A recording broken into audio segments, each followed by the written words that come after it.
Hello everyone, welcome back to my channel NR family blogs.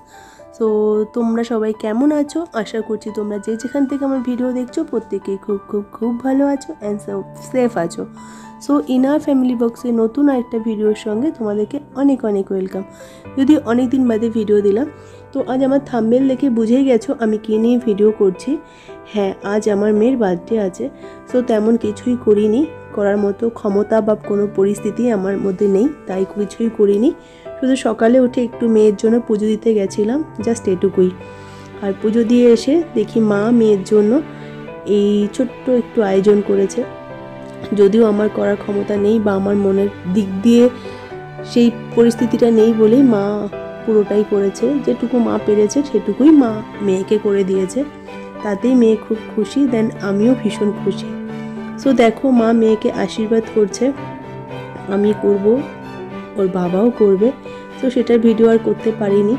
তো যাই হোক, দেখো আজ লাইফে প্রথমবার মেয়ে নিজে নিজে খাবার খাচ্ছে। তো ওর আম্মা রান্না অনেক কিছুই করেছে, 5 রকমের ভাজা করে দিয়েছে, মাংস করে দিয়েছে, আর ডাল করেছে, পায়েস করেছে, আর বেশি কিছু করেনি। তাও অনেক কিছু, আমার মেয়ে তো এগুলো কিছু খায় না। দেন আমি আরও কিছু করি আমার মেয়ের জন্মদিনে, প্রত্যেকটা বারই আমি যতটুকু পারি খুব ভালো করে করার চেষ্টা করি। তো বাট এবার আমার মেয়ের ভাগ্যে নেই, আমাদের ভাগ্যে নেই, কারণ আমাদের কাছ থেকে ভগবান অনেক বড় জিনিস কেড়ে নিয়েছে। তো তার জন্য মনের দিক দিয়ে আমার ইচ্ছা নেই যে মেয়ের বার্থডে করি, নাহলে খুব বড় করে করার ইচ্ছা ছিল। সো যাই হোক, যেটা হয়ে গেছে আর বলার কিছু নেই। তো মেয়ে দেখো খাচ্ছে, খুব আনন্দ সহকারে খাচ্ছে। তো আম্মা রান্না করে দিয়েছে, তো ও একা একাই খাচ্ছে। আমার তো কোনো দিক দিয়েই কোনোভাবেই ইচ্ছা হচ্ছে না যে কিছু করি, মনটা তো এতটাই খারাপ। অ্যাকচুয়াল আমার জামাইবাবু মারা গেছেন, তো আজ 5 দিন হলো। তো সেই কারণে মন প্রচুর খারাপ, সবারই মন খারাপ। তো মেয়ে ছোট, মেয়ের জন্য এটুকু তো করতেই হবে, তার জন্য ওর আম্মা ওকে করে দিয়েছে। ব্যাস এটাই। আমার কি বলবো তোমাদেরকে, বলার কোনো ভাষা নেই। আমার নিজের দিদি, আমার বড়দির হাজবেন্ড, তো সুস্থ মানুষ কি করে যে মারা যায়, তো চোখের সামনে এটাই দেখলাম। সো আর কিছু বলার নেই, কি বলবো, বলার কোনো ভাষাই নেই। আমাদের ছেড়ে চলে গেল আমার জামাইবাবু। আমার মেয়ের বার্থডেতে আসার কথা ছিল আজকের ডেটে, তো ভাগ্যে নেই, তাই আসতে পারলো না। তাই আমার মেয়ের বার্থডে সেলিব্রেশনও হলো না। তাই আমরা 4 জনা, মা মেয়ে বাবা আর আম্মা, 4 জনা মিলে মেয়েকে একটু রান্না করে দিল ওর আম্মা। আর বিকেলে হয়তো একটা কেক আনবো, কেক এনে কেকটা একটু কাটবো, কারণ ছোট বাচ্চা, বুঝতেই পারছো, হ্যাঁ না, ওর মন তো আর মানবে না, ও তো বুঝবে না, ও জানে বার্থডে তো বার্থডে। তো যাই হোক, বড় করে করার ইচ্ছা ছিল, সব ক্যান্সেল করা হলো, যেহেতু জামাইবাবু চলে গেল আমাদের ছেড়ে। সেই সিচুয়েশনে বার্থডে পার্টি করাটা তো উচিতই না, আর মন থেকে তো চাইবেই না।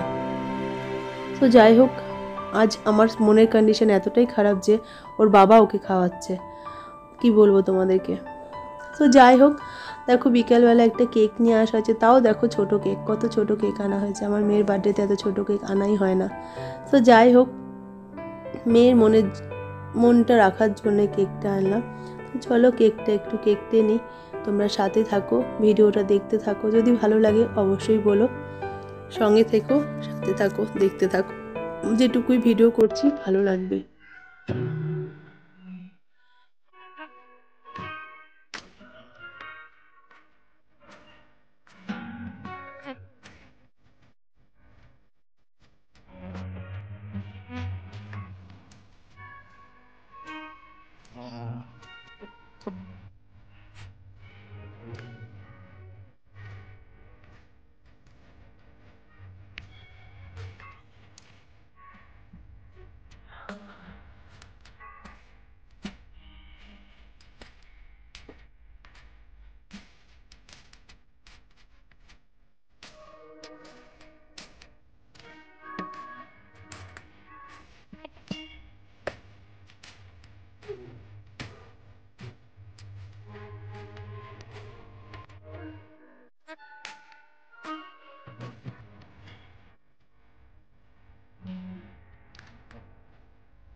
আজকের এই বার্থডে সামান্য কিছু আয়োজনটা তোমাদের কেমন লাগলো অবশ্যই কমেন্ট বক্সে কমেন্ট করে জানাবে। যদি ভালো লেগে থাকে অবশ্যই ছোট্ট করে একটা লাইক করে দিও। আর কিছু বলার নেই, ওটাই শুনলে তোমরা আমার মনের কন্ডিশন ভীষণ খারাপ, তাই মেয়ের বার্থডেটা বড় করে করতে পারলাম না, but no problem, next time আবার হবে। সো যারা আমার বন্ধুরা এখনও আমার চ্যানেলটাকে সাবস্ক্রাইব করোনি তাদেরকে বলছি, সো প্লিজ ফটাফট আমার চ্যানেলের কোনো একটা ভিডিও দেখো, যদি ভালো লেগে থাকে তাহলে অবশ্যই চ্যানেলটাকে সাবস্ক্রাইব করে বেল আইকনটা প্রেস করে সবসময়ের জন্য পাশে থেকে যাও। সো ভিডিওটা এখানেই শেষ করব। সবাই খুব ভালো থেকো অ্যান্ড খুব সাবধানে থেকো। Bye bye.